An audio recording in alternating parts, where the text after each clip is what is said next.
Hello and welcome everybody back to the weekly podcast. I'm Cody Savine here with Asher Johnson, Jackson Vaneri, and Nathan Cahoe.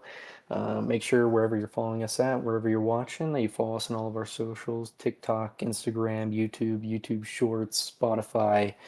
You can follow Jackson home this time. Found out. But we're here talking about Week 11 of NFL football. Very off and on, but a lot of good games, a lot of not good games, but we'll see. And I guess we'll just start from the beginning. We'll talk about Thursday night. I have some things to say about this game, but I'll start off with you guys if you guys have any takeaways, if any. Travion Henderson breakout game. They finally are using Travion Henderson. 19 carries for 62 yards, 3 total touchdowns on the day. Big game for Bro. Big game for Bro. Huge game for Bro. Big game for him. Yeah. But Justin Fields had rushing touchdown and a passing touchdown. Still not the Yeah, guy. honestly, the first drive of the game, whenever I watched it, I got to give Aaron Glenn props. Like that was a really good way to get around us because to be honest, we've never been good at like dealing with mobile quarterbacks. So like the way that they were dialing up rushing plays, I was kind of worried it was going to be a closer game, but our defense never really does that well in the first drive. Uh, but yeah, like Travion Henderson hat trick. He didn't even have like a lot of rushing yards or receiving yards, so he's big like find the end zone guy, which I think that he should be. I think he needs to be our permanent third down back, red zone back, whatever.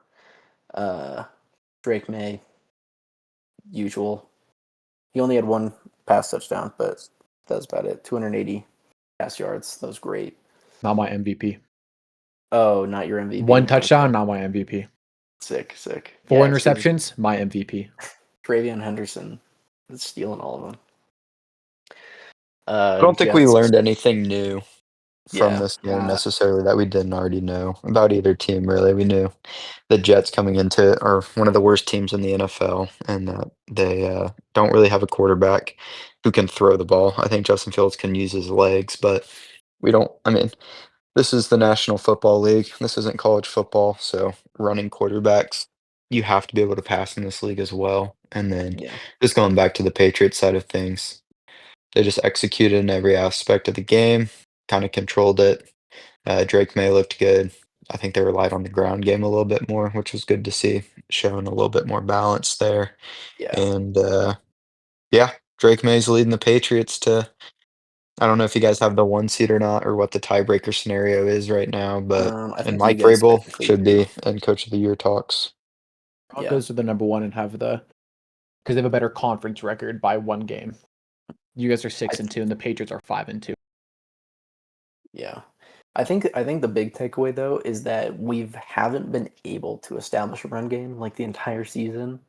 So now that we actually can, it opens up our offense a hell of a lot more. So I think whenever we end up going against yep. Well, Cody's Getting grounded right now. getting grounded right now. Yeah, 22-year-old upset. or 21-year-old Unk is getting grounded. 21-year-old is getting grounded right now. So Sorry. But yeah, like once like now that we can get the running game going, whenever we go against someone like the Bills or the Ravens or like a good defense, we can actually rely on both sides of the ball. So that's a big thing. That's my biggest takeaway. Um, so I mean, we'll see if they actually continue to utilize Travion Henderson now that Ramondre's back. But I don't know. But I mean, we didn't even play as well as we could have this game, and we still won. So that's pretty much all I have to say about it. Patriots came back from they were down again in this game, and Drake brought them back. I know another Down 7-0. Down That was 7-0 brutal. in the end of the first quarter. I was like, I was biting my nails. That was so scary for him. Patriots are going to lose, bro. I was about to put money on Jets. Exactly. We almost had another one of our big pass plays, but it was actually, I think it was to Matt Collins, and then it got punched out by one of their like cornerback four, which I guess was good for them. But Guys, let us know if on our next podcast if we should rank who the best cornerback fours are in the league. We'll get into the nitty gritty of I've it. got some takes on cornerback fours. I thought Justin Fields looked great in the first drive, and then he was there. The first incompletion didn't come until the third drive of the game, the entire game. I thought he was moving the ball pretty well. They were using him how they should have used him. and then all of a sudden they kind of like went away from that. And the second drive went 3-and-out, and then like they never picked it back up until that drive after half when they scored again, and then they kind of just like didn't show up for the rest of the game. So Yeah, I'm gonna be honest. I didn't really watch much of this game, but I did see the Justin Fields first touchdown drive, and I was impressed by it. But it's also Justin Fields and the Jets, and you can do a whole bunch. The Plus- Jets, if you're plus you're the one miss- thing. Go ahead. I mean, Garrett Wilson was also out during that game. I feel like if he actually had a wide receiver one, I feel like their game plan would have probably worked better instead of throwing to Donnie Mitchell the entire time. Who Dude, John dropped Mechie. four- John Mechie not good enough. Well, Donovan Mitchell dropped 4 major passes that could have kept him in the game. Yeah, that's fair. But good one for the Patriots, Cody. Congrats on being 9-2. We're gonna kind of.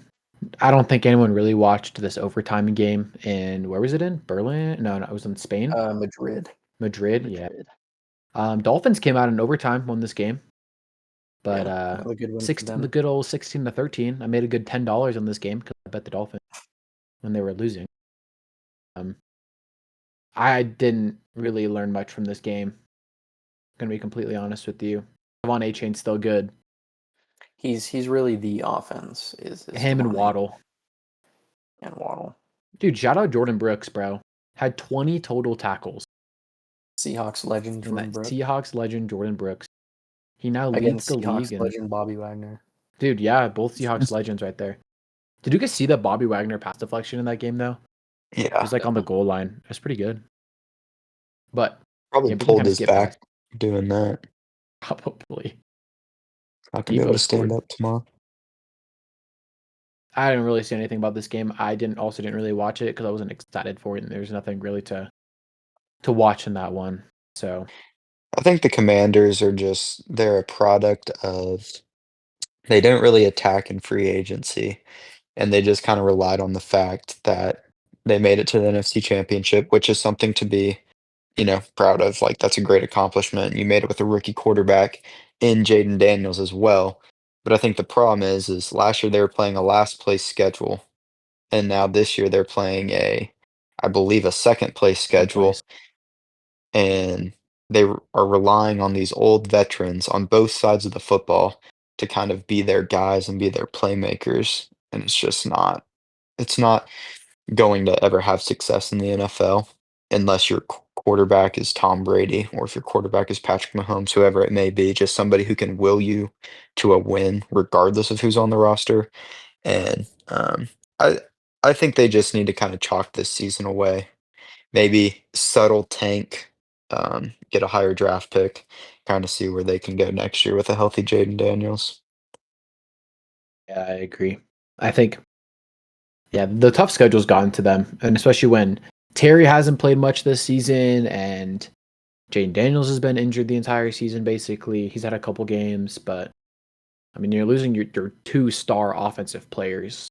It's hard to win games about that. You don't have a star defensive player on your team either. I would say their best player is probably Bobby Wagner or Frankie Louvu.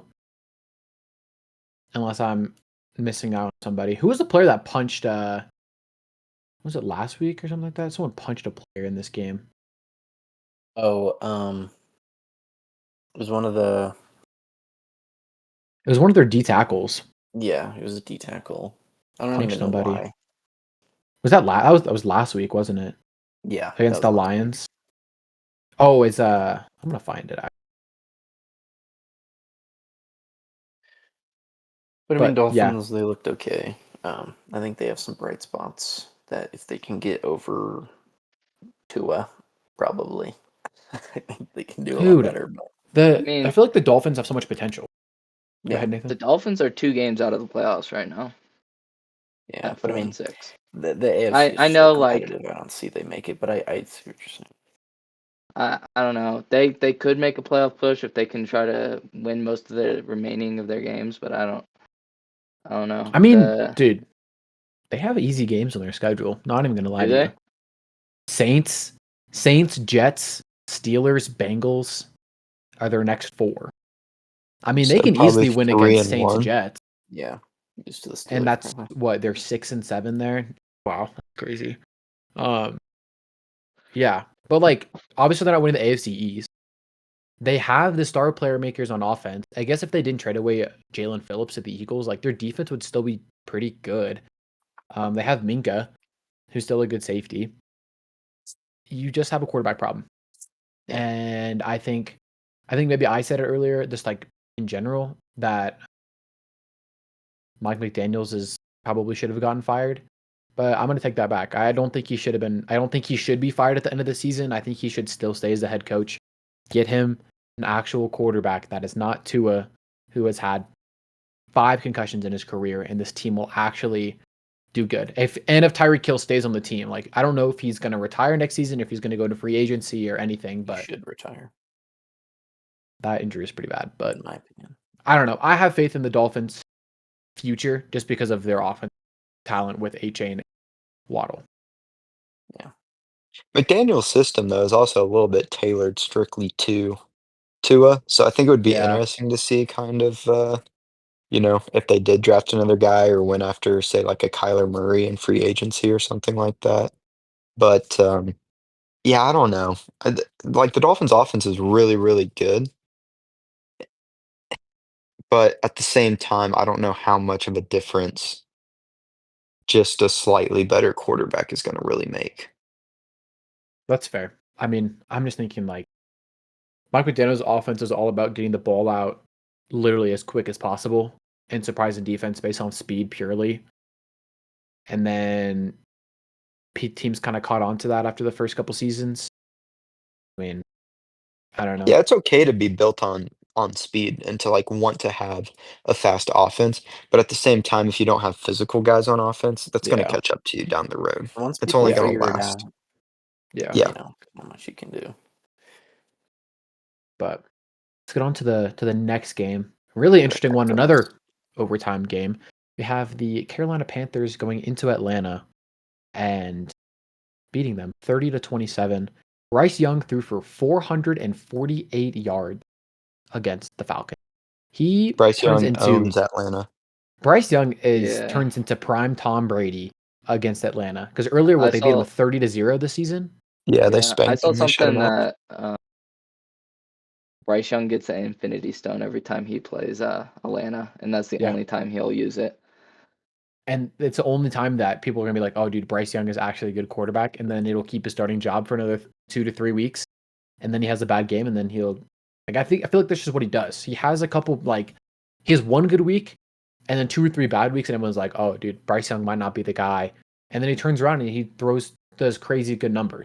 It's like he's The really inconsistent, but when he's good, he's good. the talent is there, I think. I mean, it's the consistency is obviously the issue, which we're seeing, a lot with young quarterbacks right now.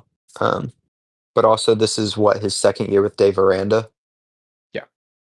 So, I mean, not saying that you should have it, um, like, completely figured out by year 2, but I think maybe he's still learning a little bit, still learning the offensive system slightly, Yeah. and that as he continues to get more comfortable, I think he also has to trust in his offensive line a little bit more.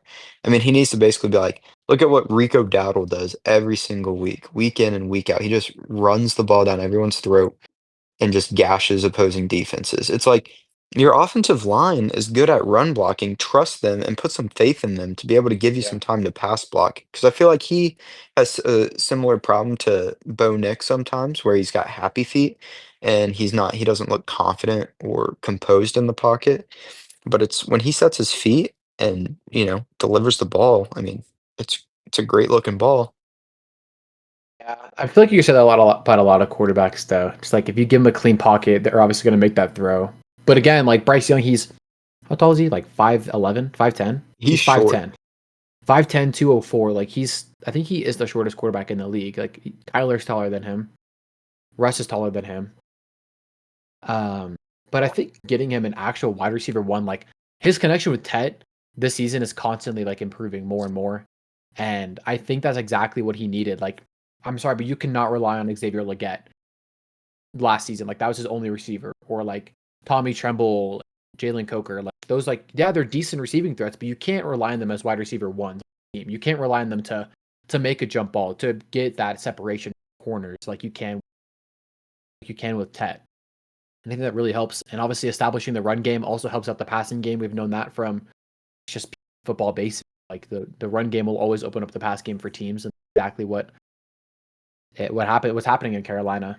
And Bryce Young showed that, threw for 448 yards and 3 touchdowns. He balled out. He balled out against one of the toughest pass defenses in the league. He'd almost Yeah. double the guy in second, Drake. Yeah, exactly. And then on the other side of the ball, you have Michael Penix, who is now out for the season, right? I believe so. They said it might be a season injury. So Might be. So you have Kirko Chains coming in, which I don't know how you guys feel about him, but He's just think he past his prime, regressed. unfortunately. he's just not him I anymore. don't know. He's We'll also see. not really built for that Atlanta system Mm-mm. with all Atlanta, the you need motions and to stuff and the young athletes. you need to be mobile if you're a quarterback in the Atlanta Yeah. offense, and that's exactly what he is not. I would probably say he's probably the most immobile quarterback in the league right now. I don't like Probably. him, and I don't even Him know and what other Flacco. quarterback would be. Yeah, Flacco. I feel like Flacco can still escape out of a pocket. Yeah, Kirk is- Flacco kind of moved Rodgers. more than I feel like Rodgers can still escape a little bit, but still, I mean, Kirk Kirk just Cousins sits in there just and just doesn't takes like sacks. move. If it's not I 2 mean- steps forward or 3 steps backwards for his drop back, he ain't moving out that pocket. He's 37, so I mean, you can't really blame the guy. But I mean, it's just And it's Rodgers, been 41. yeah. I mean, we kind of knew this a couple weeks ago, but Atlanta's season is basically over. They're on a 5-game loss streak right now. So that's kind of rough for them. They're not winning the NFC South this year. I don't really know what their game plan is going to go into next year. I mean, they have the offensive weapons. They had just drafted 2 good defensive players in this year's draft, and it's not like they're doing terrible. It's like I don't really know if it's a coaching issue. I don't really know what the issue is for this team. I don't know if it is a quarterback issue or if it's a play calling issue. I think it's a play calling issue. I mean, yeah. Because, I mean, Michael Penix has the skill to be a good quarterback, but for some reason, he's not.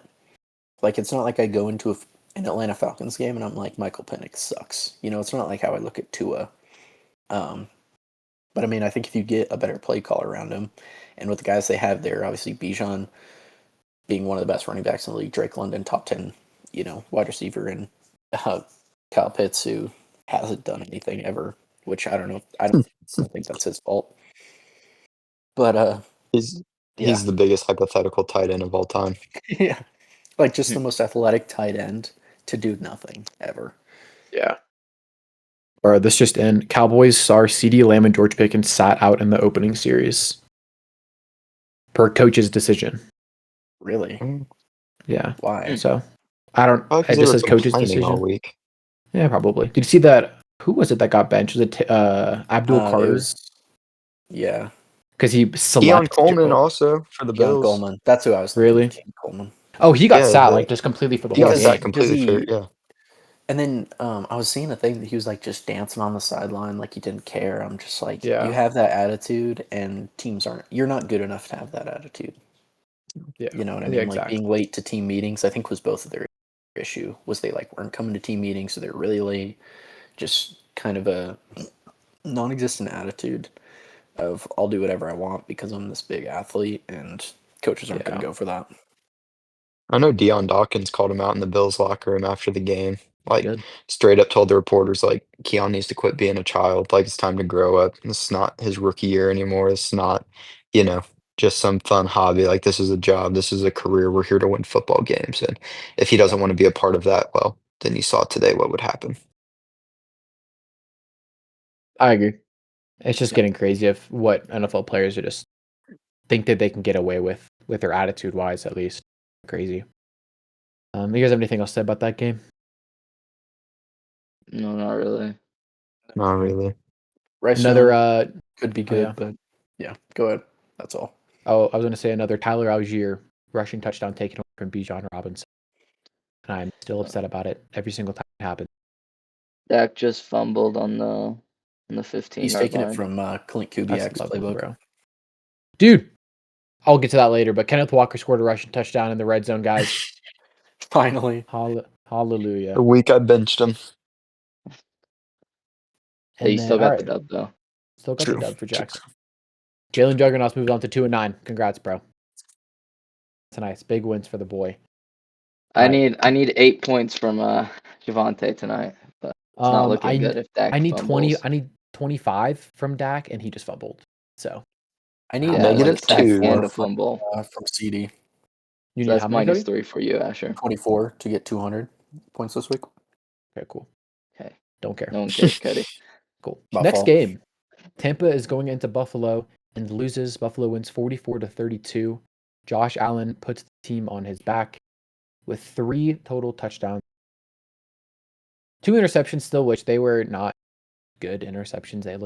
One was pretty bad, but he was getting rushed. His offensive line for Buffalo is not good in pass protection, at least. That first like drive that Buffalo had the ball, it looked like his offensive line just didn't exist. First Yeah. 2 plays, a defensive player was untouched to Josh Allen. He had to get. That's why he threw that interception. He had to get rid of the ball, or it was a safety. That was still a bad play by him, but yeah, It was there a bad terrible play, pass but protection. it was either a safety or an interception. I don't know what like. Yeah, fair. Yeah, that's true. Probably would have been a safety if he got sacked. But But I mean, I said this before, and I'll say it again. If Josh Allen plays really well, the team looks like the best team in the league. If he doesn't play well, they're gonna lose. I don't know why. Even like the defense plays around how good Josh Allen's playing. yeah, It's it's very crazy. odd. I mean, the He's just a Bills have. momentum guy. Yeah, he Yep. is. He And is it's like the this system. offense is putting up. I guess besides last week, they put up a real dud against the Dolphins, but 40 points, 28 points, 40 points, 30, 30, 30, 40 in the beginning of the season. Like, their offense is one of the best in the league when they play good. I mean, they have the top 5 running back. They have Josh Allen. They just, like we've always said, they need one more like wide out receiving weapon for Josh Allen, and I think that they can actually make a push. But I mean, their defense has not been helping them out either at all. I mean, we knew the Bucs offense was good, but allowing 32 points is still not a good thing, you know. But I mean, dude, the leading receiver for the Bills was Tyrell Shavers. I don't know if you guys ever heard of him before. I've never heard of this before until yesterday. It's the best wide receiver 5 in the league. Yeah. From San I know Diego about wide State. receiver 4s and cornerback. He's a rookie. Cornerback 5. He's a 26-year-old rookie. Is that from where? San Diego State? San Diego State. Oh. Shout out. Who's the wide receiver that should have won the award last year from San Jose State? Yeah, I can't think of his name. He's a white guy, right? Yeah. That's who I thought that was at first, but that's San Jose State, not San Nick Diego. Nash. Yep, Nicole Nick Hardman Nash. looked like he was going to have a really good game after that return, and then he got injured, unfortunately. He had Yeah, he could be a piece to 60-yard watch for him coming down the stretch for sure. Nicole Hardman's on the threat. Bills? Yeah. Yeah, they signed him on the practice squad. Oh, I didn't even know that. And he got elevated. He was mostly a returner. Okay. But he was playing pretty good, and then he got injured. I forget what happened, but he was out for the rest of the game. You know what's crazy about the Bills is that they're never playing on the road. Yeah, I saw Dude, I've every seen that week before. it feels like they're at home. They were at Miami.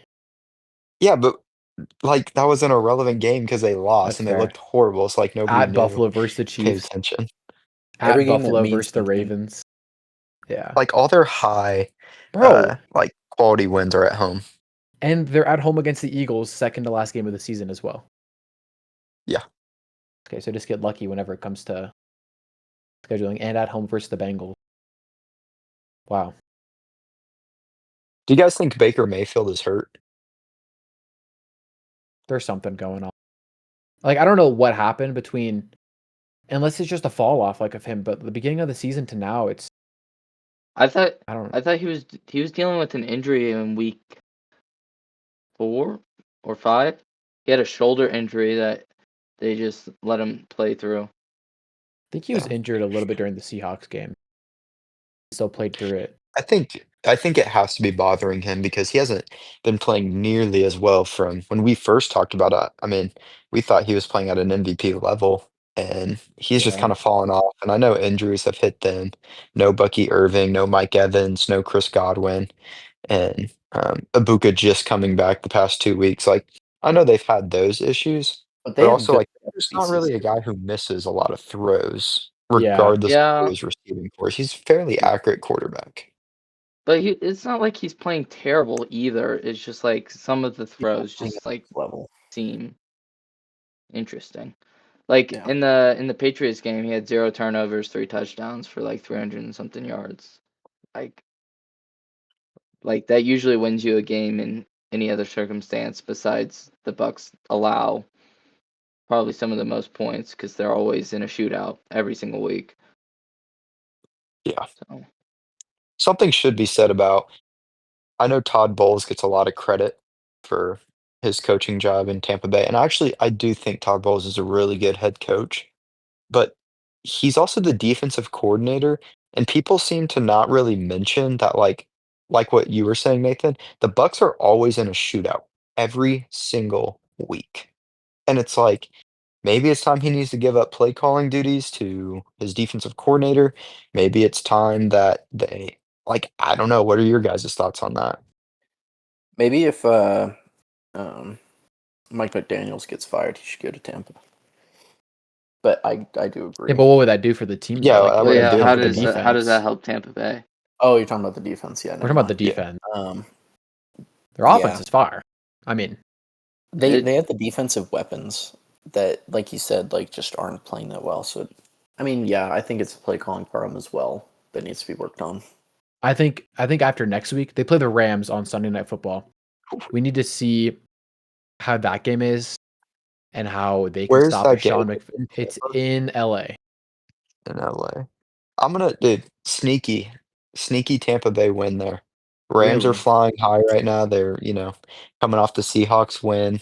They're have all the momentum, and I think Baker's just gonna walk in there and take it over. I wouldn't be surprised. I mean, again, it's gonna be a shootout.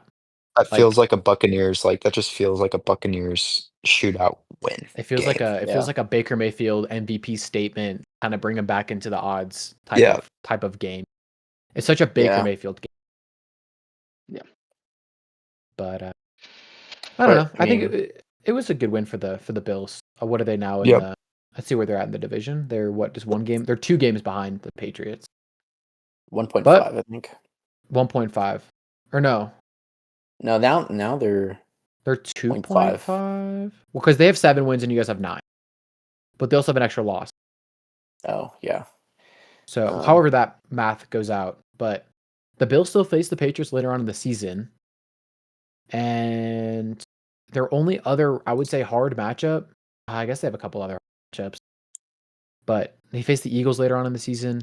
That game could, I don't know. The Eagles are playing really good right now. Probably, I don't think they'll beat the I don't think they'll beat the Eagles either, but who knows? I still think the Bills have a chance to win the AFC East, but if the Patriots keep playing at the way they are now, yes, the Patriots have like what 2 more? They have 2 more hard games left on their schedule, and one of them is the Bills. Yeah. I still think the Patriots are going to win the AFC East. They just have The Bills such game, a- though, for the Patriots is gonna be in New England, correct? Mhm. Yep. Yes. So that's what's even harder for the Bills to do. I have a feeling So- that the Bills are gonna be a lot better than when we faced them the first time. Mhm. But I mean, we beat them once. I think we can beat them again. I don't think that it was like I don't think our win was because they played bad. So I mean, if we sweep them, then that'd be great. But I mean, and the Patriots are going to keep fighting Very for the number difficult. 1 seed in the AFC still. I think we Like, can beat the it- Ravens though. Yeah, it just depends how the Ravens look. I mean, they didn't look very good against the Browns, I'm to be completely honest with you. I mean, I guess we can get into that game if we really want to, but Yeah, because I we need guess- to talk about Myles Garrett yeah, for the he's Cleveland Browns. he needs to be Yeah. defensive My player of the year. goodness. He's probably the Another leader for 4 sacks. 5. Yeah, that's what He had 5 sacks sacks. and he had 4 against the Patriots, so that's 5. 2 games No, he had this year. 5 He had against the 5 again Patriots. so he has 2 5-sack games this year? Pretty sure. Or He had 4. He had 4 against the Ravens. My bad. Yeah. But still, that puts him at 12, and that's his Yeah. 6th straight season with 12 plus sacks. he has 15 right now. He has 15. He Well, has during 15. that game, he got his 12. Yeah. And that either tied or beat the record of most consecutive years with 12 plus sacks, beating Lawrence Taylor. It's insane. That like And it's doing just that against insane. Lamar as well. He's very Yeah. mobile. He has The 10 Ravens sacks did in his not last look 3 good. games. Yeah, Ravens on Lamar fraud did not watch. look good.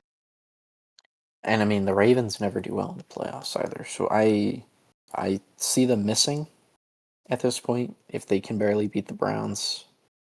I don't know. Maybe that's I think saying too after much. watching them against the Browns, I kind of am starting to maybe lean more towards Pittsburgh taking that division. And I Yeah. don't think it's because I don't think that the Ravens can't figure things out and regroup, but something's been off about them this year. I know they had no Lamar for like 5 or 6 weeks, and so that was kind of when they were down in the dumps and everything, but, like, Ravens fans haven't wanted Harbaugh to be their coach for, like, a couple of years in a row now.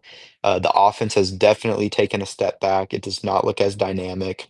Derrick Henry, as much as we love him, as great as he has been his entire career, he is slowly fading, and they don't really have any weapons either. They have a really old Mark Andrews, they have Zay Flowers and Rashad Bateman. And Zay it's Flowers like all really of trust. which, Yeah.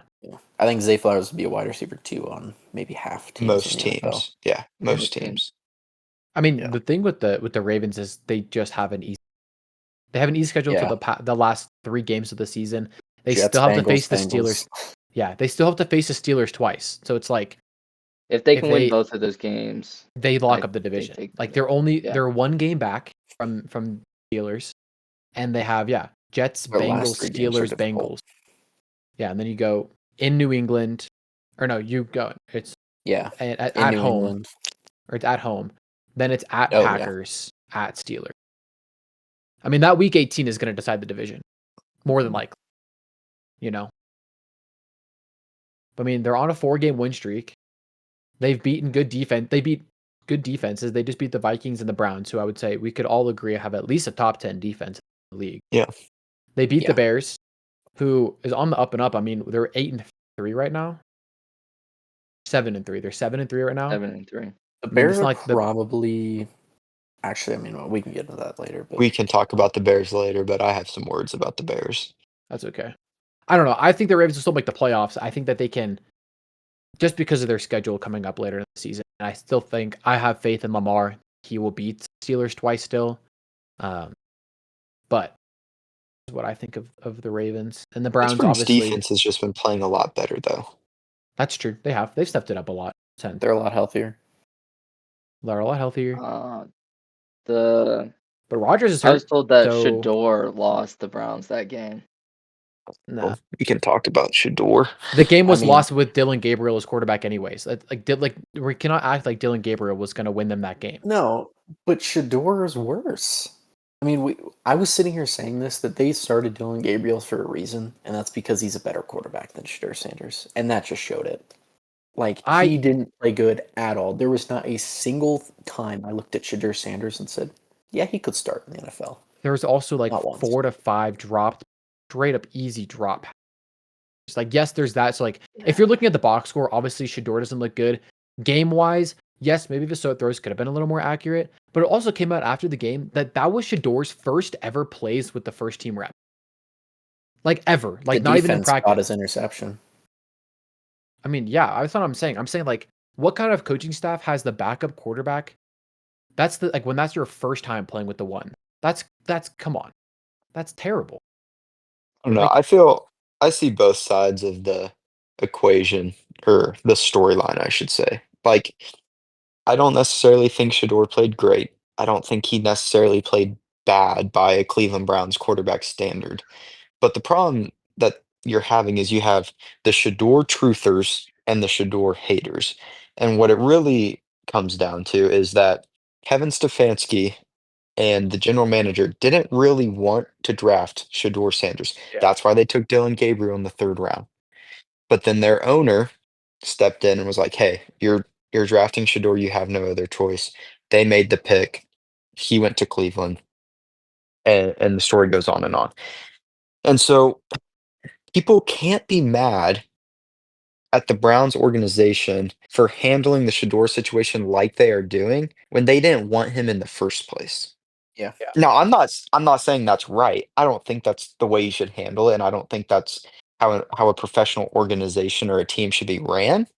But I'm just saying, I think from the Browns' perspective, that's how they see it, and so that's why we're getting these storylines about, oh yeah, that was Shador's first reps with the first team, or yeah, Shador hasn't been playing because they think Dylan Gabriel is a better option for them. Which has to be annoying as a coaching staff because you understand the players that you have on your team better than everybody else. Then you have everybody else who's big fans of CU that are saying like, "Oh, we need to start Shador. We need to start Shador over Dylan." And so they're put in this situation. They're like, you know what? We're going to give the fans what they want, and then that's what happens. And it's hard to Yeah. balance that whenever you have a player like him. So I agree. I get what you're coming from. I think with Shador, I don't know, maybe it's just how I view it. I always like if you have a player like Dylan Gabriel whose ceiling is not high at all. I'm not saying I think Shador's ceiling is very high either, but I'm saying his ceiling is higher than Dylan Gabriel's. And I feel like we saw that in college. Like, yes, Dylan Gabriel was he in the Heisman running? He put up a whole bunch like crazy good numbers, like, but that's a system around his team. Like, team helped him have those good numbers. Shador didn't have as good of a team as Dylan Gabriel, but I still think the ceiling is higher for Shador, but the floor But is ceiling lower. doesn't mean anything whenever he's just not playing good. You can't just But go you have based it. off But of ceiling alone. Like I know, but I'm saying Kyler that's why you Murray have to has a give them good a ceiling. chance. Justin But Fields has a good yeah, ceiling. and I'm saying like I think that you can't just like judge Shador off of one half of a game and say that his ceiling isn't like super high or it's not worth starting him after half a game where he didn't really know the game plan. Again, he never played with the first team starter.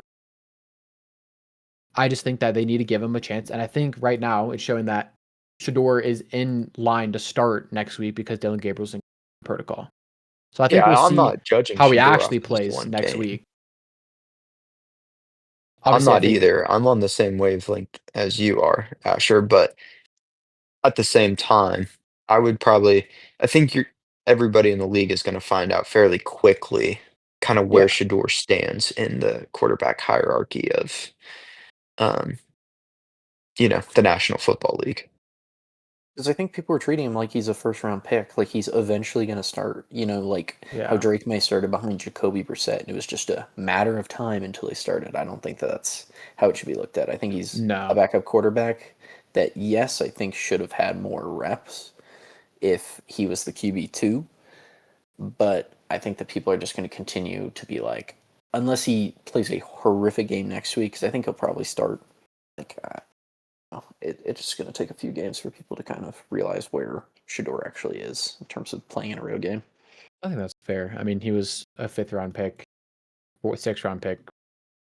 You don't just, I don't know. I think I'm just a little more higher on Shador than everybody else, but I guess I we'll see think the next week. arm He talent is plays there. there.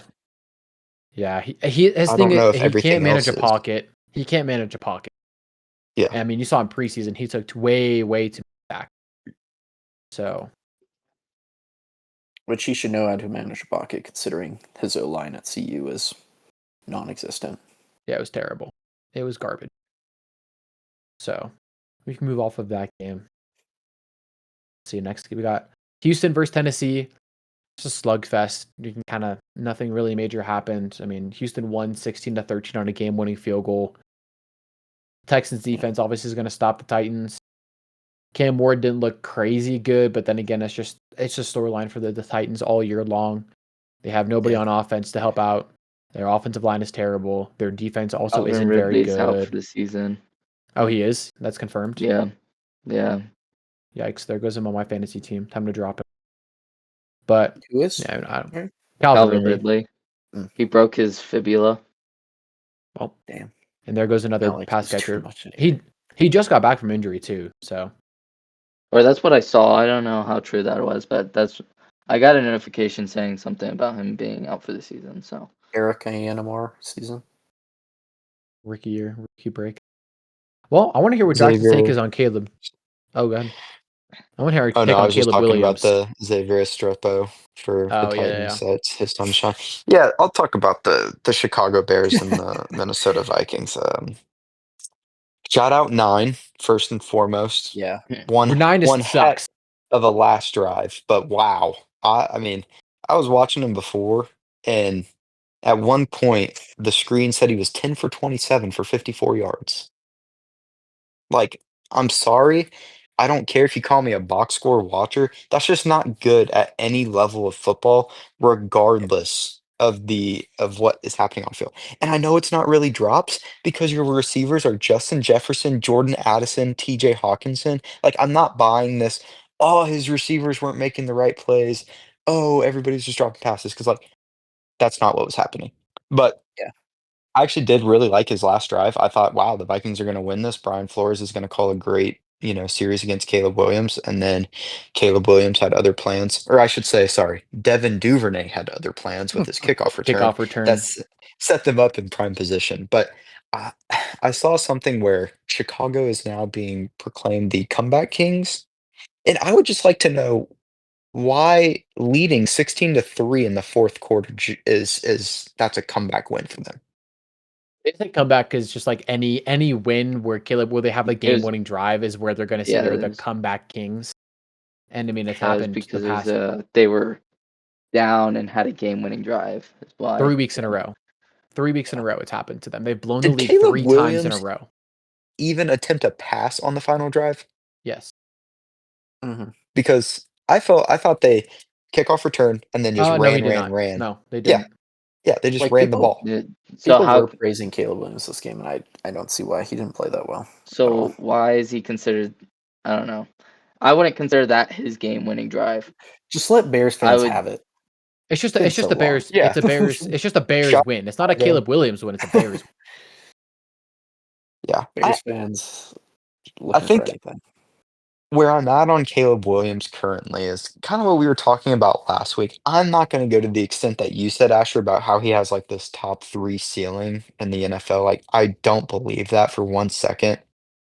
But I will say, like, his arm is really, really, really good. However, his receivers are dropping passes. Like, I watched him he delivered a strike to DJ Moore in the fourth quarter, right over the middle. DJ Moore, veteran receiver, just flat out dropped it. Like, it was just such a bad drop. And so I think that he has all of the traits to be a top 10 guy, top 12 guy in the league.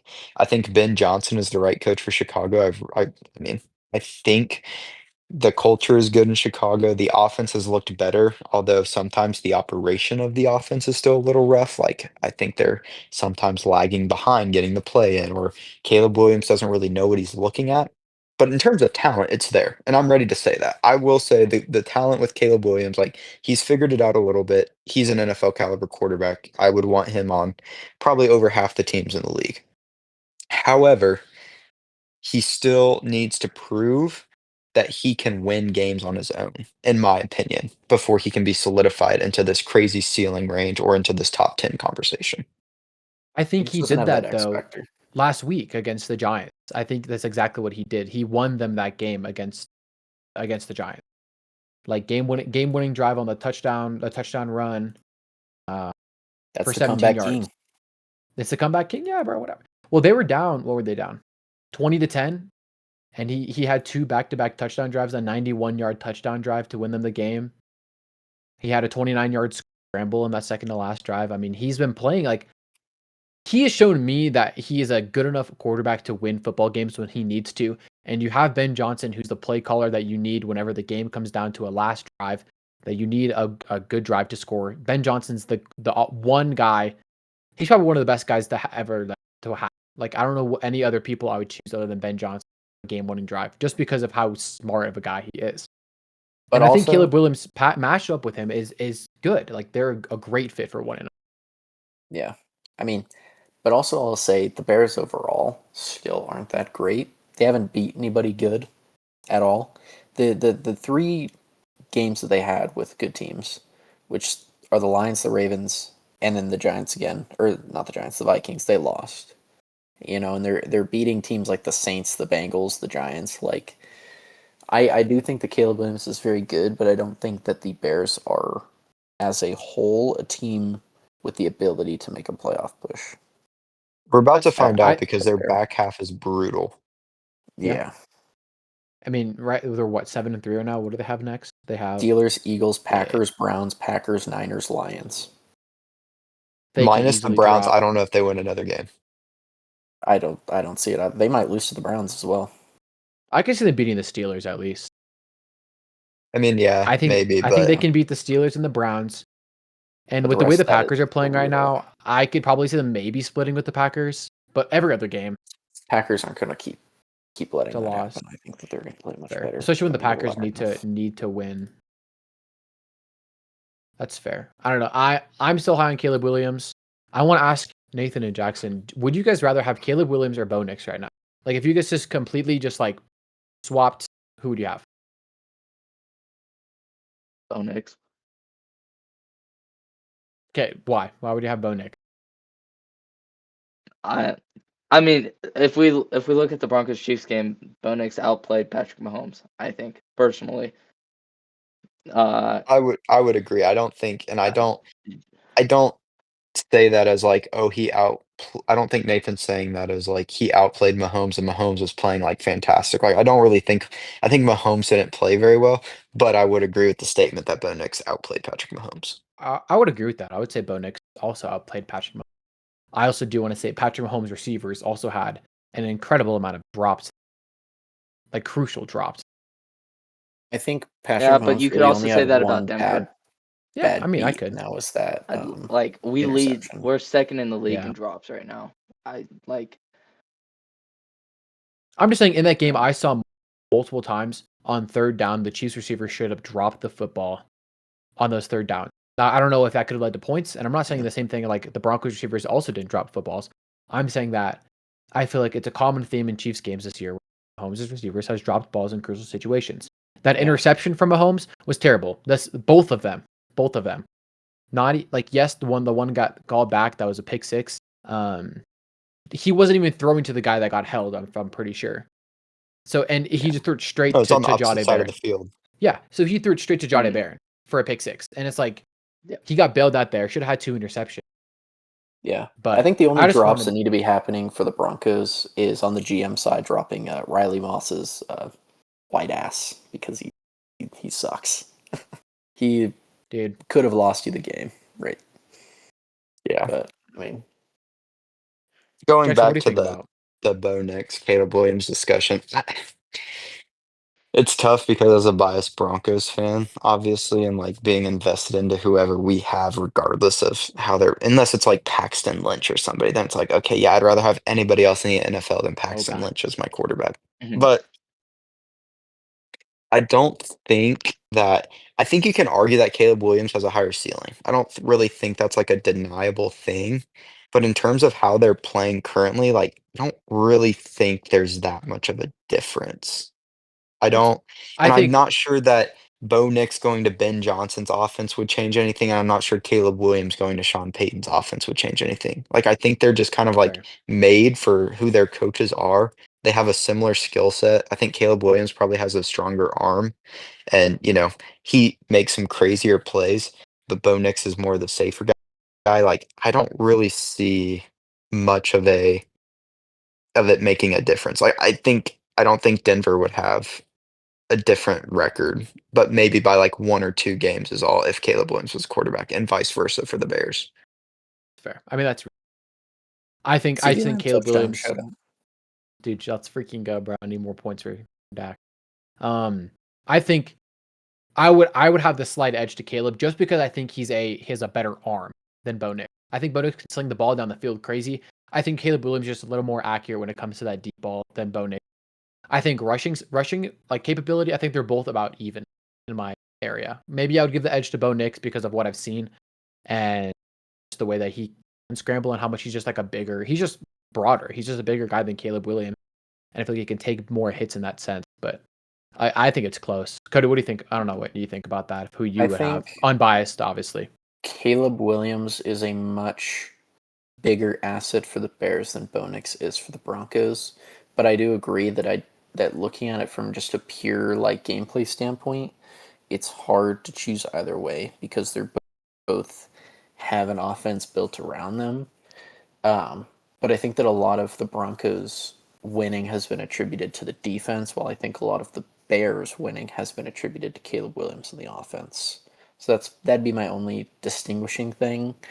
But I still think they are very similar, and I might give Caleb Williams a slight edge just based on athletic ability. But that's about it. That's I pretty mean, we fair. can go ahead and transition into the Broncos game. Yeah, I don't really Yeah, think there's no. any. I mean, if we want to look at the earlier We can talk slates, about there's no real other Packers games. Giants. Was that 11 o'clock or was that 2:25? That was Yeah, that was an 11 early o'clock. slate. I mean, we can talk about other one. Do you guys? Jameis almost did it We again. That's about all you can Yeah. He say. almost did it again. I don't know we why they can were starting Russ over Jameis in the first place, but we can just skim through like the last 3 of the 11 o'clock slates real quick, and then Okay. just get into the actual 2 o'clocks. Yeah, Packers beat the Packers currently Giants. came out with it. To be honest, they could have lost that game very easily. That's why I'm still not sold on the Packers. Like that's why I say that when the Bears play the Packers, I think they can still split it because the Packers haven't looked solid, that entire time. And Josh Jacobs is hurt. I don't know how long he's hurt for it. I don't know what its injury was. I'm gonna look. They said that it's most likely not season-ending. But still, if they Um, lose Josh Jacobs, their best offensive player, Yeah, I don't that would think be they win any huge more hit. games. he Well, suffered I a wouldn't say knee that, but contusion. IR is not Yeah, consideration. that's a bit. Possibly can possibly play Sunday. So he doesn't need Yeah. surgery, which is good, but still not a good I look. still think the Packers are a great team. I do. And I think that there's something going on, whether it's coaching, whether it's Jordan Love, or something like that. But at the beginning of the year, they were a Super Bowl caliber team, and something happened, and they haven't been able to do it the past couple weeks. But I still believe in the Packers overall. As long as they can figure it out offensively, I think their defense can do a lot of the work on the other side, and they can still pull out a lot more wins. But I think they do. They have a middling next rest of the season in terms of opponents. So I guess we'll see. they just continue to You- play down to their opponents Yeah, Yep. yeah, I agree. Is week Jordan after Love week. good? Is he playing still? Like he came back in the Yeah. game. Yeah. He got hurt early on and then came back. Malik I think Willis he went almost took into over. concussion protocol and then he came back after halftime. Okay, Yeah. cool. I mean, I think he got it's cleared. just it's a win for the Packers. It's good for them. I mean, they're sitting one game behind the Bears right now, or like half a game and a half, something like that. And they have to I play don't them really know. pretty much back to back. I Mhm. feel like the Packers' downfall kind of happened after that tie. Like they just haven't been playing as good as they should have been after that tie. Yeah, they Granted, I played down mean, against. Yeah, I agree. you lose to the Panthers and the Eagles, who both have looked good. I mean, the Panthers less than the Eagles, but it's not like they're just getting shit on or anything like that. But I don't know. I mean, they'll win against the Vikings next week pretty easily, unless 9, decides to go off. But 9, bro. I think Shout out that'll be a 9. good morale win for them next week, hopefully. Yeah, that's pretty fair. You can go into the next game. We got Bengals at Pittsburgh. Pittsburgh winning 34-12. Joe Flacco came down to Stinky. earth. Mason Rudolph came in the game for Aaron Rodgers being hurt and went 12 for 16 and had a touchdown. But yeah, this game was terrible. I think a wind was a big factor in this game too. What I saw before the game, at least. So that's The why. wind was a big Chase factor in pretty much all the suspended. games up in the Northeast. Yeah.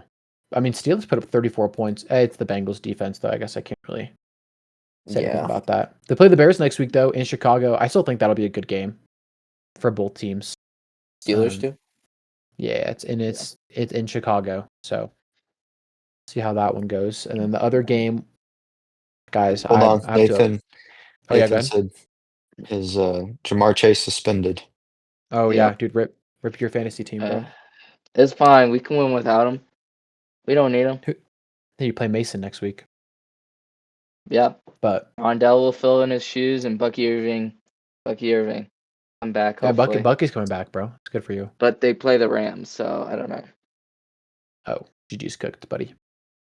The next game, I'm gonna say my apologies. My take was wrong about Justin Herbert saying that he was gonna play good against the Jags. They lost 35-6, and it got benched for Trey Lance in this game through a pretty bad interception.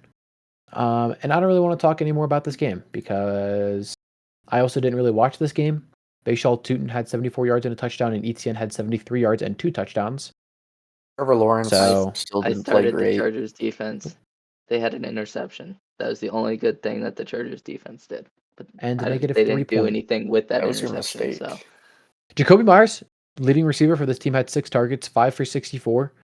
I think I think he's good. Definitely has to be a big part of this offense. I mean, yes, they played without. They played without. Brian I'm Thomas blanking Jr. on his name, and Brian Travis Thomas Hunter. Jr. Mhm. So obviously he's going to have to be a big important role, and I think next week still too. Just for the rest of the season for the Jags. I mean, Yeah. they're still 2 games behind. They're 2 games behind the Colts right now, and they still have the Colts to play twice. I mean, I guess it's technically possible for the Jags to win the division still. They just got to beat the Colts twice. And it's not like their schedule is very, very easy the rest of the way. Cardinals, Titans, Colts hard game, Jets, Broncos hard game, and then Colts, Titans. And there's definitely some winnable games here for the Jags that can maybe make an AFC South push. I don't know how you guys think about that, but The Jags, I think, are too inconsistent, and with the competition in the AFC, I think that they're going to be stuck unless they do win the division. They're going to be stuck in the 7th or 6th seed, going against either the Broncos, Patriots, or Colts, who I think all are better than them, realistically. So I mean, I guess they could make a push. Any team can, but I don't think that Trevor Lawrence can lead their team to a playoff push, and their defense isn't good enough to hold off against these more higher caliber offenses like the Colts. I think that, if you can hold off Jonathan Taylor, sure. But the Chargers, I'm not super high on either, so I'm not like. It was a good win, obviously. They're still a good team. Just, yeah, I think there's way too much talent in the AFC.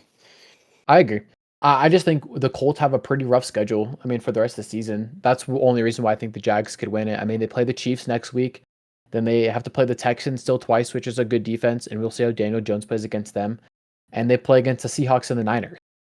It's 2 hard NFC West opponents right there as well. Like, I think that the AFC South could be up for contention, and the Jags possibly win it. Yeah. But we can move on to Jackson's not here, so We can kinda just want save him that to be here. for once he comes back. Yeah. But what's the other? Texans I could can talk. also go on a run and take the division realistically, but yeah, Let me look at the. they're 5-5. So what? They're 1 game behind the Jags. Yeah, they're. yeah, but they go And they Bills, Colts, Chiefs. tiebreaker. The next 3 That's games. hard. That's a rough 3-game stretch Texans have the tiebreaker against the Jags right now, though. because Yeah. they beat them. Mhm. Yeah. Okay. That's why I was saying if they, I mean, their last 4 games they could all win: Cardinals, Raiders, Chargers, Colts, but it's Yeah. big if. I guess I can talk about the Seahawks Rams game. I don't know how much you guys watched this game, since I know Jackson and Nathan were both locked in on the Broncos. Of how much they I even was watched it. splitting either way, and then I kind of gave up on it after Sam Darnold threw like his 3rd interception. No, that's completely fair. Yeah. Storyline of I this did game is not that Sam watch it at all. Darnold's. That's fair, and that's fair. If I was a Broncos fan, that's the biggest game of the season. It was the biggest game of the season for both of our teams, for being completely honest. Yeah. For those who didn't watch the game and are just, I mean, you can just look at the box score, but Sam Darnold had 4 interceptions in this game. He turned back into Jets. Potato. Yeah, potato. It's- Literally, what was it, like third play of the game for the Seahawks, and we threw an interception, which leads into a Rams touchdown. Yeah. But with having 4 turnovers in this game, and the Seahawks defense only letting up 21 points, I feel like it's more telling that the Seahawks are still going to be an okay team, and they're still going to be okay, and they can still fight for this NFC West spot later on in the season because they still play the Rams again. And the Seahawks play the Titans next week. Like, we have an easy-ish schedule coming up. We have Titans, Vikings, Falcons. I feel like those are 3 pretty winnable games for the Seahawks looking at how they're going right now. And if the defense can disrupt Daniel Jones, we play the Colts the next week.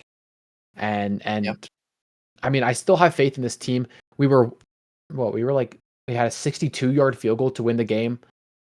And that's just a hard field goal to make for anybody. But the fact that we had 4 turnovers and almost won this game says more about, I feel like, the Seahawks than it does against the Rams. Like, Sean McVay. And go ahead. go ahead. No, you can go ahead. I think Sam Darnold having 4 interceptions, I don't think it's like, oh, Sam Darnold's bad again. I think you just had a really bad game. And the Rams are a really good team. I think he'll bounce back and he'll do just as fine as he had the rest of the season. But yeah, like you said, I think it was much more of a testament to the rest of your team being able to pull through and almost win the game even with that. Yeah, I feel like I definitely think it's more like a tall tale of your defense. How good, even if your offense has a bad game, you're still in the game due to your defense. Kind of like the Broncos. Like sometimes our offense is dog, but we're still in the game because of our defense. And I think that kind of showed how good your defense was. So, I mean, we were down 14. They scored 14 points in the first quarter, and the Rams didn't score a touchdown until the first drive in the fourth quarter when we threw another interception. It's like our defense was able to stop them, and we had 4 field goals this game and almost had a 5th one if he would have hit it. If we just converted one of those field goal drives in the red zone or however much into a touchdown, I mean, we win. I wouldn't say we win the game, but obviously we don't know what all have happened. But I mean, in the fourth quarter alone, we had 3 and out for the Rams, 3 and out for the Rams, 4 and out for the Rams. Like, I don't know. I still think that the Seahawks are a top contender in the NFC and in the league in general. But I need to see how Sam Darnold still plays. Like we've seen the past 3 weeks that Sam Darnold is capable of, or past 2 weeks that Sam Darnold is capable of having these high turnover games and had the defense having to save us. Yeah. It happened this week against the Rams. It happened last week against the Cardinals. He had a couple fumbles and interceptions, and it happened against the Texans on primetime when Sam Darnold still didn't look 100% good. And yeah, but I mean, hey, good win for the Rams. Like they're probably the best team in the NFC now. Maybe in the league. I think I'd still have the Eagles. I think I might have the Eagles above the Rams still.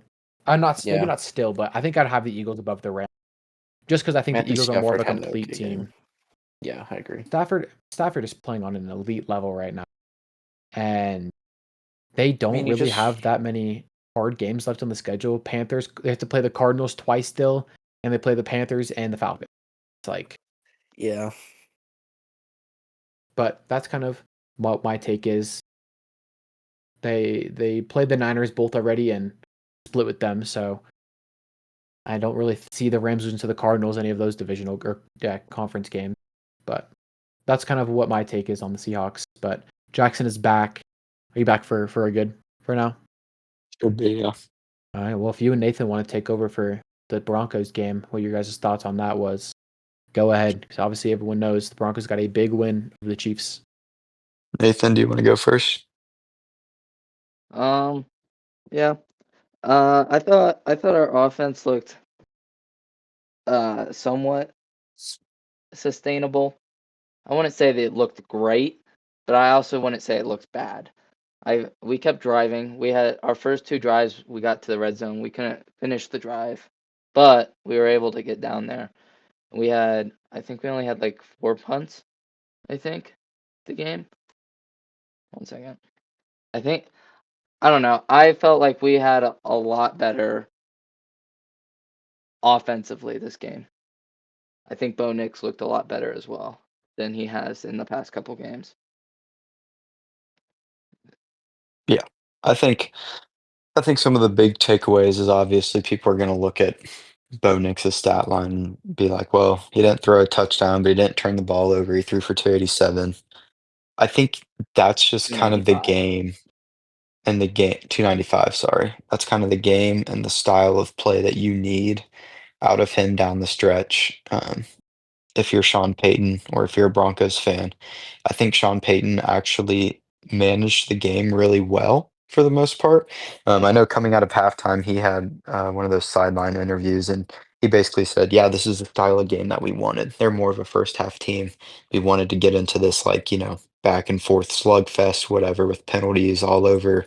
Basically, just an undisciplined football game. Like that's what he wanted, which I don't know how appealing that is to necessarily watch, but in terms of this was a hump that Denver definitely needed to get off their back, like beating Mahomes, beating the Chiefs, getting that win, establishing themselves.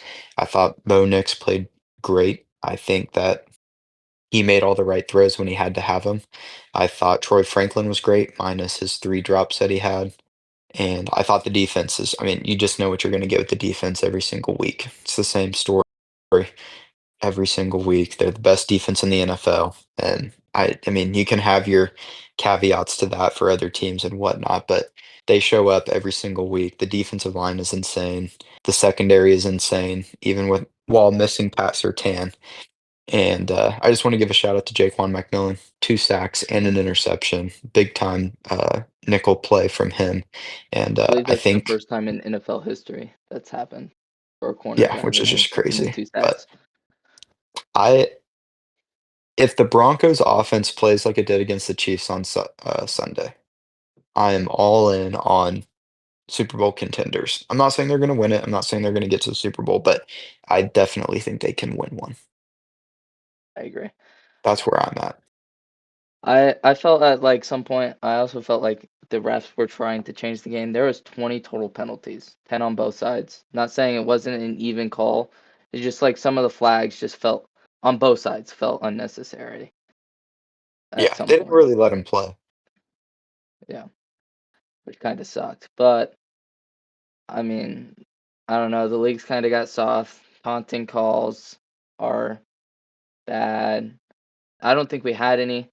I think one should have been called on Patrick Mahomes at some point. He legit pointed at our guy and started like, I don't know, kind of flexed on him, and then after a hit. Grow some nuts, So bro. That's soft. Grow some nuts. I'm If you just can't handle saying, getting flexed on, bro, come on. if you look at everywhere else in the league, Puka went like this for a first down and got a taunting call. So did Trey McBride. You Trey guys see McBride did the the Trey did the McBride one? That flat. was insane. He did this, and the ref Yeah. threw the flag, right? Yeah. Yeah. That's crazy. Not even in front of a defender either. It wasn't Yeah, it was even People literally to like the always just just look at around no flags one. against the Chiefs, though. Even though I don't think it's really a thing anymore. I think it's obviously like you guys did have a lot of penalty yards, but I didn't really see a bunch where I was like, oh, I think the refs The are catering or Broncos, anything like Yeah. that. Broncos had 10 penalties for 147 yards. The Chiefs had 10 penalties for 69. Yeah, Well, so I that's a mean it was pretty big pretty yardage equal. difference, but It's a Yeah, big but it was difference. because you guys had that one the return that Riley got put DPI. back for like 60 yards. That's where it all came Both One from. of DPI those- calls. One Yeah, of the and a DPI DPI call. calls was questionable. I mean, it was, I don't know. The other one I understood. The Was the some one of where he it- was coming back Of to the the wall? 3 or 4 that they called on Moss, I think that they got all of them -1, right? one or And I I think it would was the I would one on say the the deep ball. arguably also the one that they called on the illegal pick six. touching. Yeah, on the pick six. It was just iffy. Both teams were handsies the entire game. That was the only illegal hand to the face that they called on a corner. So Yeah. I don't know.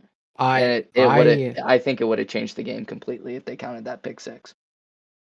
There was a play that Sean Payton dialed up. I don't know when it happened or whatnot, but Sean Payton dialed up an actual disgusting play to I don't know who it was. It was like over the middle of the field. Bo Nix threw a great pass. It's like a 20, 30-yard play. I don't Cortland remember what Sutton. Was it I on might third and have been. 15? I don't know. It could have been that. But also, I want to say Bo Nix's pass to Troy Franklin on that 3rd and 8 or 2nd and 8, that fourth quarter, that was basically a double crispy. coverage and he layered it. I have to respect that. I've been an advocate of Bo Nix is not a very accurate quarterback, and he doesn't have that. Sometimes in those clutch situations, not even clutch situations, but in those situations, he can't make those throws, but he proved me wrong there, and he dropped an absolute dime in double coverage to Troy Franklin, and that basically sealed the game for you guys. I mean, that got you in field goal range, even though you guys were basically already. Oh, you were almost in field goal range. You're at the We were like 5 yards short from 47 field goal range. Yeah, but still, I mean, that's a huge play for you guys to have I also up there. thought Bo Nix's like footwork was so much Yeah. better. I agree. So much better. It He did look seemed good. so much calmer yesterday. But If we get I that from think the rest of the year, I mean, Overall, I mean, I'll take it. yeah. I don't think my opinion has changed on the Broncos after this game. The defense is phenomenal. The offense plays good enough against your opponents. But overall, good win. I think Bo Nix played better than he has before, especially against the Chiefs. And what's his name? Steve Spagnuolo going against him. But I don't think it was like as big. I think your guys' rushing attack wasn't up to par that game. That's all. no. But I mean, we're also missing Dobbins out. J.K. Dobbins. That's true. Yeah, we gotta figure out a new run game with RJ Harvey and McLaughlin. I think for me, this game kind of does make me think different about the Broncos. Like, yes, Bo Nix didn't have to carry this team to a win against the Chiefs, and I still don't think the Chiefs are that good of a team in the league. But I still think it changes in my mind that the Broncos have secured the AFC West with this win, and with the Chargers' loss. Now the Chargers are now 2 games behind the Broncos, which is that's a pretty big jump when we're in week 11 of the NFL season. I think obviously you guys have both had your bye week or have your bye weeks coming up. But it's like, yeah, you're 2 games up on the Chargers. Yes, you lost to them and have that's a tiebreaker, but it's not like you guys have hard games for the rest of the season. You have the We play 'em Commanders again too. Yeah, you have the Commanders, Raiders, the Packers, who we've all considered like Cody thinks otherwise, but like I don't think the Packers are as good of a team as what we all thought they were going to be. Like they're very beatable. They're a beatable team, especially with a good defense like you guys have. The Jags, who are a very beatable team like we've all seen, and then you have the Chiefs and Chargers again. So it's like you have games that are winnable, and it's like the Chargers lose any more of their won games, they're not winning this division. The Chargers need to win out for the rest of the year for them to even be in consideration for this division. And Kansas City's not winning the division. I mean, they're 5-5. They're already out of the running, basically. What sucks Chiefs is that might it's gonna not. they might not make the playoffs, but if they do, it's going to be in the 7th seed, and then whoever goes against them is going to lose, and that's It's going to be that's how it's hard gonna for go. them.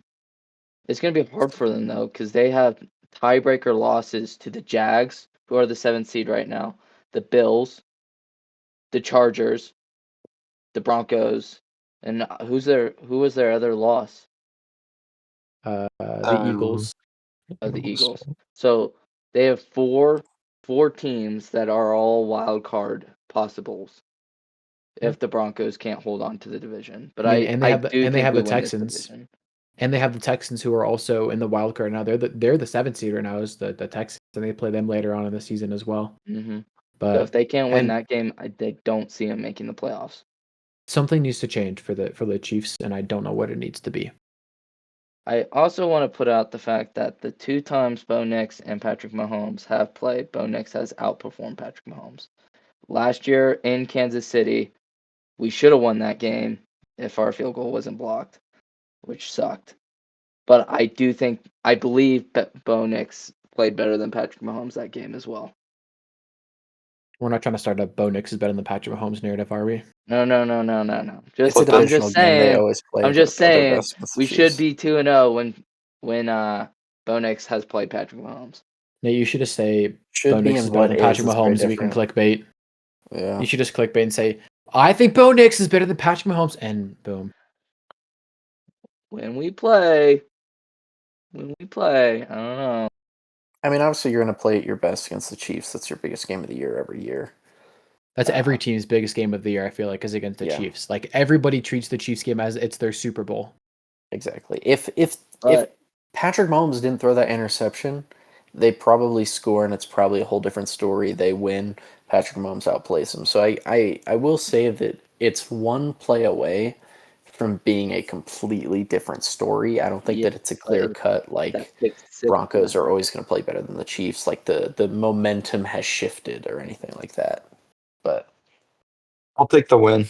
9 yeah, and I 2 was gonna sounds say good going when into is the the bye win? week. 8 And wins in a row. Yeah. 8 Yep, wins in a and I row. think We're on a 10-game win streak at home. Dude, I think I saw there's something something. brewing in Denver, and hopefully it continues. Yeah. I saw something saying the Broncos, Avs, The Nuggets are Broncos. all undefeated at home in Denver this season. Denver's an underrated sports city. Now They're up and coming, Minus bro. the Just get rid Rockies. of We the don't talk about Rockies, the bro. Rockies. Yeah. They don't count. The MLB isn't a sport, guys. We Yeah. don't talk baseball on this pod. No, because The baseball. only- sorry to the- Mason Hamlin, but baseball mid. Let's see. What are the game? We have 2 more games. 3. Well, I guess 2 games we haven't talked about. Niners beating the Cardinals. I didn't watch any of this. Niners put neither. up 41 Brock points. Purdy was quarterback. He threw 3 touchdowns on my fantasy bench. So Yeah, that's fair. Jacoby that's about Brissett, it. new record in the NFL for Completion most record. completions in a game. 47 completions. 452 yards.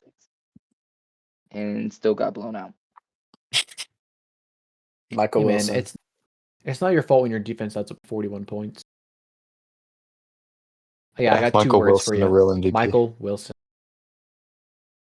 Where does that put? I wonder if how close Jacoby Brissett is to passing yards in the league. I don't think he is even close, actually. No. No, he's not. He Drake hasn't May, played number like the one last 3. in the league True. in passing yards. If anybody wanted to know. Justin Thanks, Herbert, Pat number Tat. 2.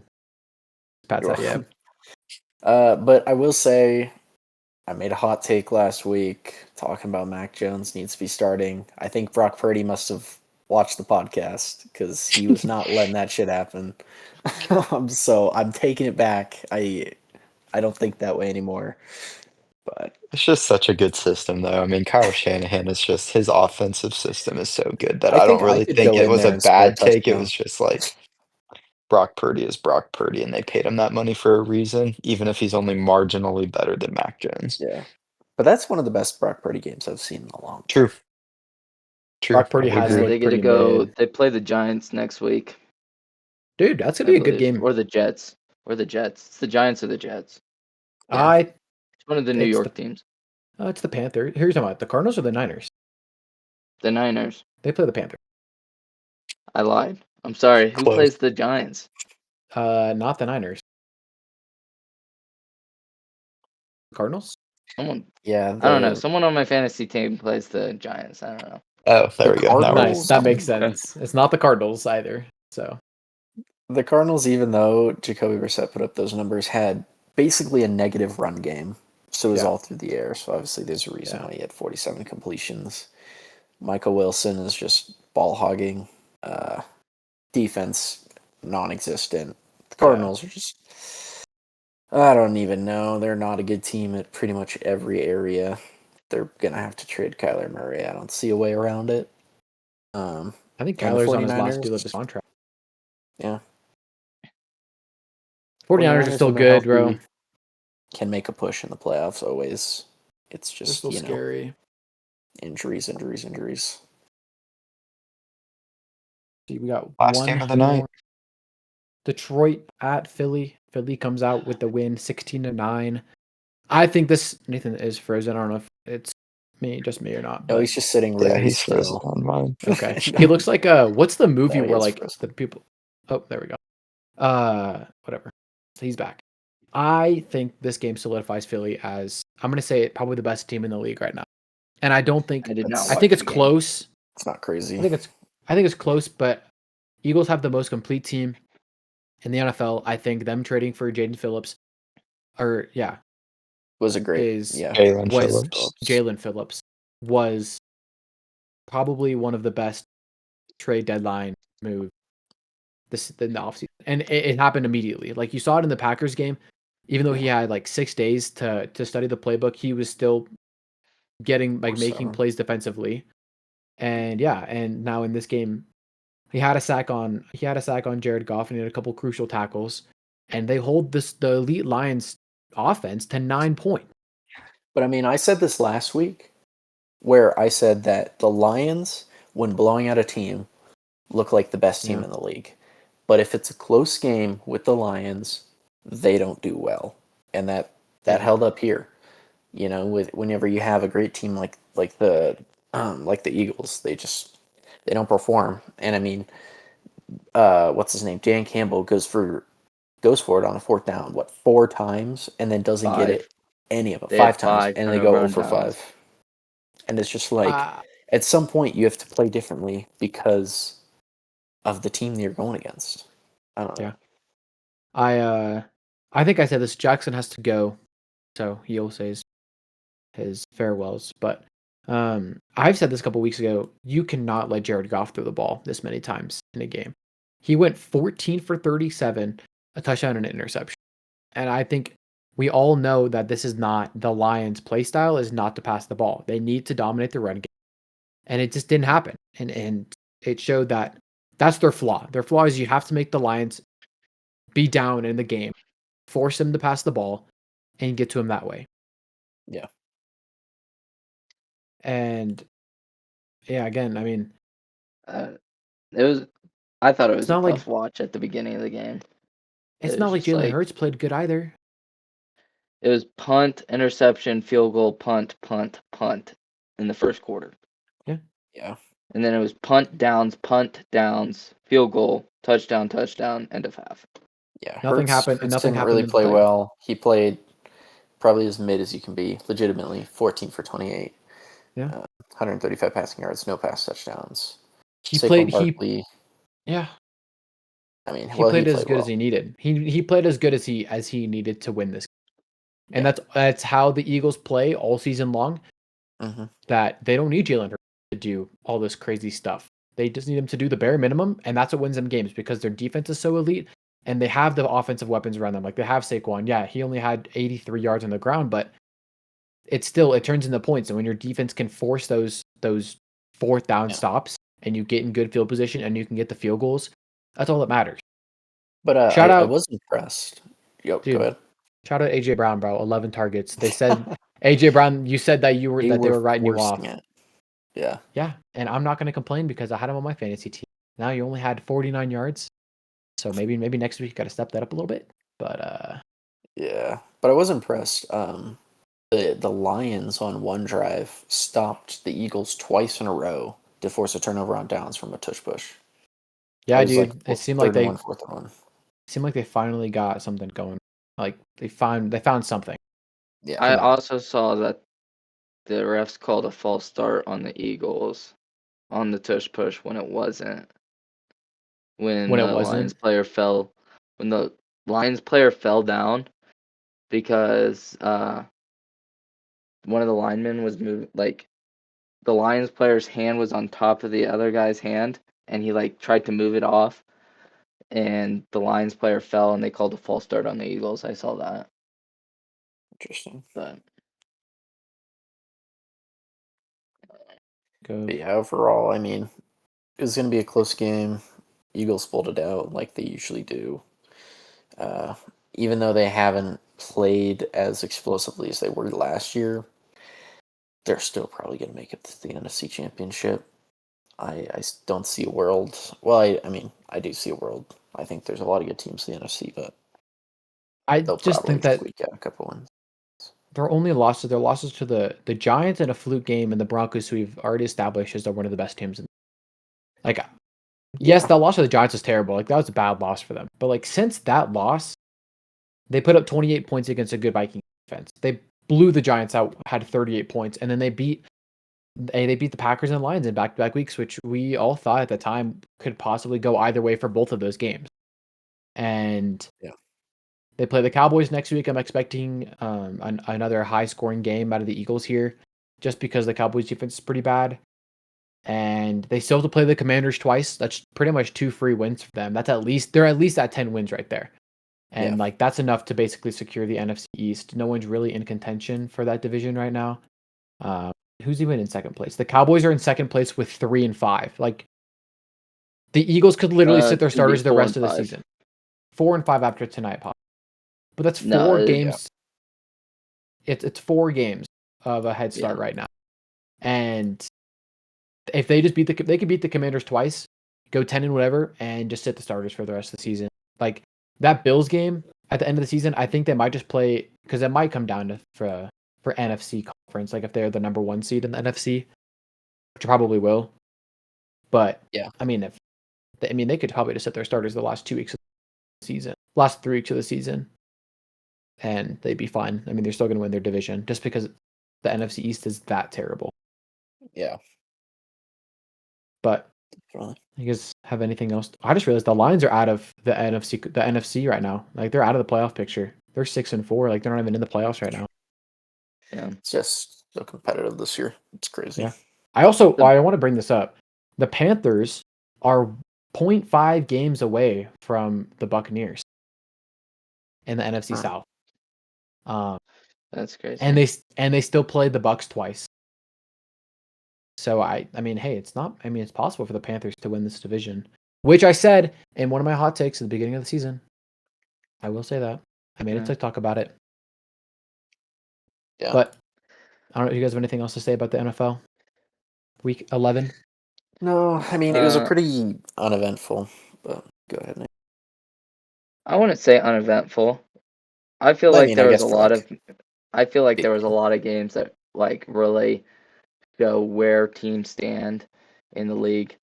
Like I'm pretty sure 2 weeks ago Asher said the Chiefs are the best team in the league. I think it was pretty like convincing between like a lot of fans in the I NFL said that they were the best team in the that league. that the Chiefs are up there, and now they're 5-5. Yeah, I know, but you just said that like they're not good is what you said during the Broncos Chiefs game. But anyways, I don't know. I feel like it really stood where the Rams, Seahawks stand, Broncos, if the Chiefs will make the playoffs. I feel like there are so many important games like happening. I felt like the Eagles Lions game was pretty important for either one of those teams to whoever. It showed the Eagles can actually compete with a high scoring offense and make sure they can like shut them down. Like it showed. I felt like if the Lions would have won that game, I feel like the Lions could have been like one of the best. One of the best like teams in the NFC. So Yeah, I mean, let's see if there's any. Let's just look at next week to see if there's any important games going. Thursday Night Football, Buffalo at Houston. I mean, that'd be good offense in the league versus one of the best defenses in the league. Could be a good game. I mean, New England at Cincinnati. I want to see what Drake May does against a bad defense. Dak Prescott just threw a 37-yard touchdown to George Pickens. So yeah, they almost called it back. Colts. That's a big game. Colts at Kansas City next week. It's going to be a big game. I think every Kansas City game for the rest of the season is big for them. They have to win. They have to basically win out for them to. I mean, we've already said they probably won't win the AFC West, but I think they're going to win that game.